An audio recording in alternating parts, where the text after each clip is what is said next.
I just got back from the first 2 rounds of the 2022 SRO TCX Championship in the BMW M2CS race car. And on the live stream, we kind of talked about the race weekend, and it seemed like a lot of people were interested in sort of the details of the weekend and the sort of more of the analysis breakdown part of what goes behind the driving more than anything. I made a vlog that kind of documented the experience and sort of the runnings from a very small private team, but there wasn't as much in terms of the actual driving. So this video is going to kind of be a breakdown of the Sonoma Raceway track in the BMW M2. Of course, it's important to mention that I am not a professional. I'm not claiming that anything I'm doing here is correct or right, but we did score the CrowdStrike fastest lap award in the second race and had the fastest lap of any TCX car in the whole weekend. So whatever we were doing, I think, was somewhat on the right track. I do not have a ton of experience in this BMW at all. It was actually my first full race weekend in the car, but more importantly, this is just my experience with the car and the track, and that's it. It's nothing more than that.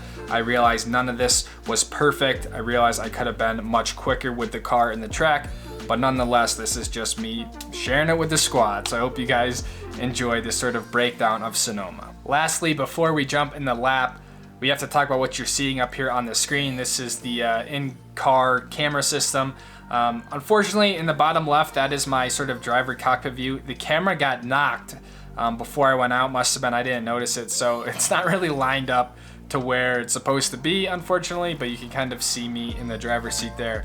On the right side are the instrument clusters. It's our speedometer and a tachometer showing how fast we're going, then sort of just the revs. And also within the speedometer there, you can see a number 0.79 or something like that. That is showing the G-forces, our longitude and latitude Gs, with the little red dot sort of going back and forth. So that's a cool way to sort of monitor what's actually happening to our body and the feeling in the car. You also have the lap counter there, the V box. It shows the current lap, time of the lap, what lap we're on, our best last lap, stuff like that. Below that, you'll see a green and red bar. That is our throttle and brake traces. Not exactly perfect, but at least shows you when we're getting to throttle, when we're getting to brake, and sort of relative pressure of how much we're putting on the pedal. And then the little orange bar, which took me a minute to figure out, is actually the gears that we're in. So you'll see how that'll sort of step down and step up throughout the lap, just showing you when we're shifting up and down.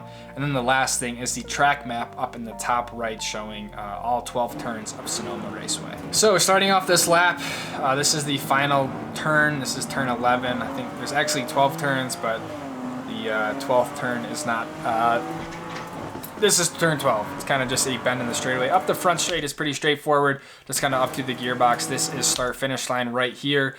So on a good flyer lap, it's important to make sure you get a good run coming out of 11 to start your lap strong. But coming in here, this is turn 1. Turn 1 seems pretty innocent, but I do think it's quite important in terms of getting you set up for turn 2. Completely flat past the wall. My marker for coming into turn 2 was the VP sign at the end of the curbing. It probably wasn't the best marker, because if this sign were to get hit or moved, it would kind of change it up. So I think the end of the curbing is a great visual, but really all I'm trying to do here is get the car nice and wide so I can get a good run going up the hill. We're going extremely quick here, 120 miles an hour. So the priority here is to extend that 120 mile an hour time as long as I can. It's not really a proper turn where we want to brake, downshift, and then power through the corner. So I'll kind of come to the edge here, lifting hard, and I'm just slowly tapping my left foot brake, essentially just to get the car under control, put some weight on the nose, and make it so I know that I'm nice and set up going up the hill here to turn 2. So I'm even able to get back to some full power up the hill, but again, it wasn't really a priority because I just wanted to extend that straightaway as much as I can. But you can see here now we are completely parallel. We even have our left side tires right here on this turning curb, but now we're nice and set up. We've opened up the entry, opened up the radius of the corner into 2A. Braking, downshifting the third gear here, and letting the car roll over the hill, using the camber of the track to our advantage, so kind of getting in a little bit early. This turn here is totally blind, meaning from in the car, you can't really see where the car is going to end up. So it's really important that you set the car properly here. I almost treated this as kind of like a turn a little bit and then turn a lot, or sort of turn a little bit and then in a way kind of be ready to readjust depending on on where I get to this curbing, but for the most part, just sort of setting this car into the grip, it was easy to sort of drive out. The exit here was luckily pretty forgivable. It was very open. So as long as I really made a point to kind of get my right side tires up on this curbing here, I knew that I'd be pretty good on exit. Unfortunately here, I feel like I held this a little bit too long. I feel like I should have opened up the wheel just a few, half a second sooner, which would have allowed me to get on the power sooner. But you can see we run right out here to the track out.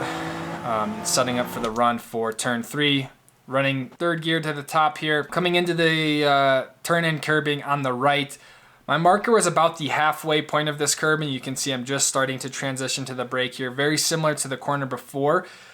The idea here was to just keep the run going and not necessarily really slowing down here. The brake was merely just used to help settle the nose and get us pointed up the hill and use the hill to actually slow us down. So a little bit of braking here, turning in essentially at the end of that curbing. You can see I'm in a lot sooner than the car in front of me, and that's because I felt like a lot of the grip was early and inside here. So if you got stuck too far out wide, the track kind of fell away from you. So getting in early, using that compression and that camber to our advantage.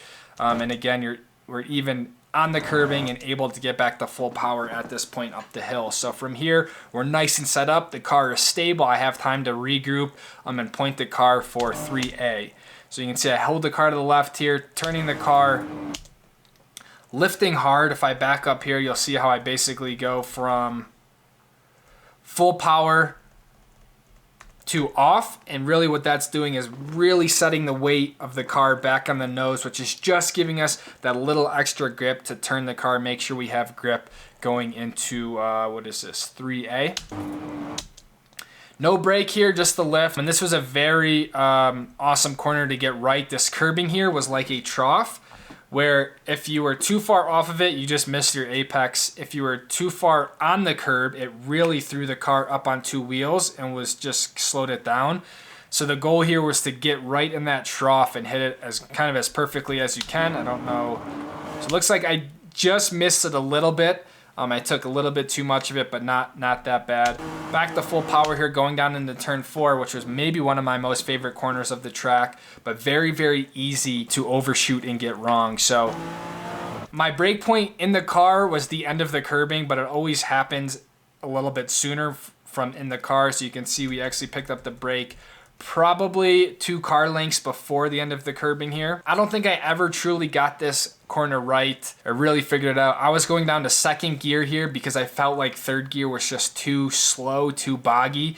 But I do feel like going to second, I probably had to overslow the corner a skosh. So ideally, I would change gear ratios or something like that, but I can't do that in this series. This is a downhill braking zone, so you don't have the track working in your favor, so it's very easy to like I said, overshoot it. It's very easy to just miss your apex here. So making sure you don't charge the entry here was very, very important because it would cost you a ton of time if you miss this apex. So kind of shutting it down a little bit early here, grabbing second gear. Then again, I was just making a point to get in early and really aiming for the front side of this curbing. I was really trying to hit my front tire sort of right here on the beginning of it, because once I was in here, the car actually did a really great job of getting rotated. I had the second gear sort of torquiness to really get me down the hill. So once I got in here, really rewarding, full power right out to the exit curb, then just up through the gearbox here. This is turn 5, I believe.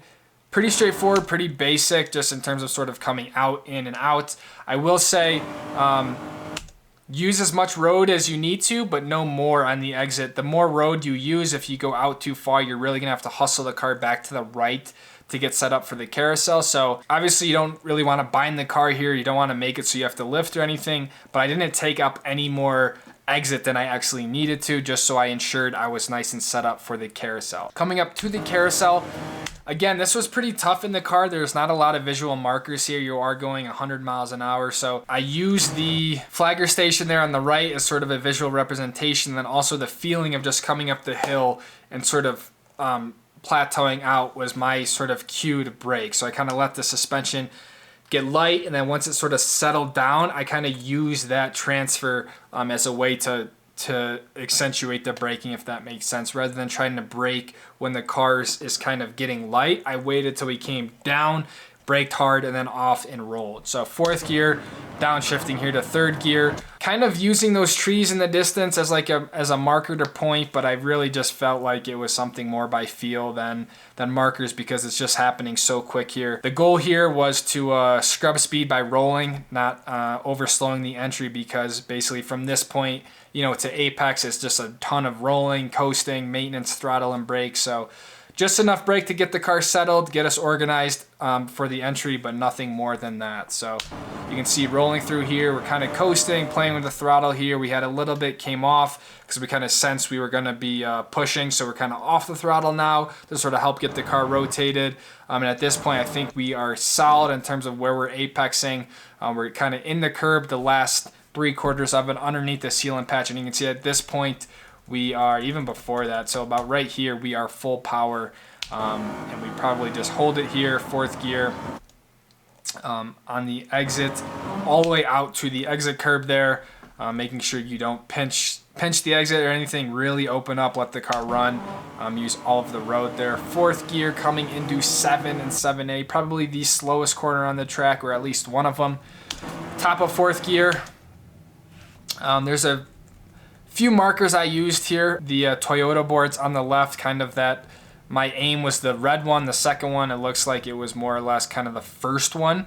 But more importantly, my marker here was, if you look at the track, it goes from a sealant patch almost to asphalt right here to back to a sealant patch. So my aim was to use all my braking, my maximum braking force at the asphalt, and really try to take advantage of the asphalt over the sealant patches. So that was mentally kind of where my brake point was. Down 2 gears to second gear, slight trail brake to make sure you really get into your apex, but then also back to power because you have so much exit here. There was really no enforcement of track boundaries, so it was really easy to kind of get the car into the apex. Okay, we're there, and just completely open up the throttle, because you can see here there's no limits. Nothing was getting enforced. You can see how far the car in front of me has run over the yellow line. They even came out way more than I did, which, looking at it, maybe I should have ran this out more. I just felt like at some point you're just trading distance for that, but either way, well over the yellow line. Just opening up the radius as much as we can, because this is probably one of the most important corners on the track, 7A. It just leads to quite a long straightaway, and just making sure you get a good run off this corner. Looking at this between the car in front of me and me, our lines are very different. I'm turning in much earlier, which in this moment, I feel like I should have squared it off a bit more. This corner is very inviting on the entry. It looks like you can roll a lot of speed in there, but it actually is a decreasing radius turn, meaning that your exit is gonna kind of come back on you. So even though it might look like you can roll a lot of speed on entry, you're gonna have to slow down the exit, if that makes sense. So not being too anxious, being patient, I think is really important on this entry, which is something I'm not doing here. I don't know exactly how well this played out, but turning in early, I am able to carry a little bit more speed, so it might have sort of evened out. But basically, once you kind of get in on that apex, the goal is to just get the full throttle as soon as possible, using all of the exit curbings here, up through the gearbox, third gear, fourth gear. Now here is where the S is, and I believe turn 8 and 8A begin, right here on this access road. It's really important to sort of get your car right side tires over the yellow line. You can see it's almost on the middle of my car, just opening up the entry of this corner ever so slightly. So it's these little details that really help maximize the lap in the end. So just using all of the entry to make sure we can carry as much speed through 8 as we can. Again, still full throttle. I was lifting at the end of this curbing here. It looks like I went a little bit later, but again, fresh tires, good track conditions. So lifting here, and just, you can see a slight hit on the brake. Look at this. Where did it go? Right there. And all that brake is, that's a steer. That's just a very slight 10% brake to help get the car to turn in and make sure so we don't push out too far. Because if you missed 8, you really missed 8A, and you just cost you so much time going into the chicane. So this brake was simply just a way to help steer the car, make sure we're getting right in here on the curbing. I would hit this curbing. I thought it felt good. Lots of grip in here. And then basically, once we kind of landed, full power, really just trying to straighten out these S's as much as we can here, using all the track to exit there. And then coming in down the back straightaway into the turn 9. So I was having some brake confidence issues with the car and stuff like that, so I braked early here on this lap. Typically, you can see the 3 board there on the side. I think a good braking point here was the 3 board. I braked well before that, and you can see that I actually released the brake super early because I know I overslowed it. But braking around the 3 board, going down 4th, 3rd, 2nd gear here, turning in, really making sure you get in on this curbing here. They didn't want us hitting the dirt, but I do think cutting that corner as much as you can was quickest. So making sure you're taking all of this first curbing here. As you can see, the car really lifting up. Car sort of settles down, and then again, it's really sort of a lot of steering here and making sure you're right up on this curbing. The curbing really helped turn the car, so it's just imperative that you got on the curbing. I found if I took too much of the curbing, the car didn't like it as much, so I tried to play this line of a lot of curbing but not too much. A little bit of the breathe of the throttle to again help the rotation of the car, and then just making sure we're smooth with the power application on exit. Looks like we did have a little wiggle, unfortunately, but I don't think it hurt us too much. Coming into, what would this turn be, 10? This turn was a sleeper. I'm not gonna lie, looking at the track map, playing on the sim, I was like, oh, this is just whatever, it's just like a straightaway, but definitely was a little bit more of a corner, especially in this car that has 330 horsepower and essentially no aero to it. Kind of had a decent amount of power for no aero, so just kind of pulling the car back about a car width or so just to help open up the entry seemed to be the way to go. But again, don't have to get too crazy with it because it was still very easy flat, as you can see, up to the gearbox, 4th gear, and just letting the car roll out. In the wet, way different corner, very, very slick, but in the dry is pretty straightforward, even as the tires degraded over the race. That was never really an issue. So going into the final, or whatever, turn 11, basically the final corner. This corner was a lot of fun. It took me a while to feel like I got this corner down. I kept braking way too early. Then I was diamonding it almost like turn 2 at Laguna Seca. And it really clicked on this first race of sort of the quicker line to do it. Coming in here, this is actually pit in on the left. So it's kind of like cars would be pitting in here, but you're also going 100 miles an hour into the corner. So there's some brake markers over here on the left here. Again, it seems like I braked early for this one, but typically I think a comfortable brake like on a qual lap and stuff was right here at the cones, this 2 board. So you can see I come off the brake again really early, but hard brake at the 2 board. Really trail braking because it just seemed like there wasn't a lot of grip in this corner, with the emphasis of getting on the curbing. Whenever I missed the curbing, I just felt like I just couldn't get in. So I really just tried to get to the curbing, hold the curbing right to this 3rd tire stack here. So honestly, the tighter I could get here, the better. I almost wanted to brush my mirror on these tires because at this point now we have a lot of grip. We've got the car rotated, and now it's just a matter of applying throttle, 2nd gear, running right to the wall. So kind of a sketchy area because you obviously have no run out here and you're in 2nd gear, so it can kind of be a bit torquey. But just keeping your eyes up, not focusing on the wall, and you shouldn't really have an issue, but running right to the wall. Then we're back on the front straight for a lap at Sonoma Raceway. So up through the gears again, and that is a full lap around Sonoma. So I know that 90% of the people on this channel are here for skiing and can honestly care less about racing, but it's the thing that I love the most. It's the thing I love to do. I mean, it's just really exciting to have a platform and a place to sort of share videos like this where we can all sort of talk about the racing and things like that. So let me know what you guys think. Again, I'm not claiming to be a professional. I'm not claiming to really have any of this figured out. The only thing I can do is document my experiences and just sort of share it from my point of view. So I'm open to feedback, criticism, but like I said, I think it was a solid weekend for an underdog team with very limited resources on a brand new track with a brand new car. Basically every odd stacked against us to come away with a double podium and the fastest lap of the weekend was just a good feeling, and I look forward to seeing what we can do as we continue to develop the car, get more familiar with the car, and run at tracks that we are familiar with. So that was a lot of familiars, but I think you guys get what I'm saying. So hope you guys enjoyed. Let me know what you thought of the video, and I'll see all of you guys in the next one. Take it easy, squad. Fam, take it easy, fam. Peace out.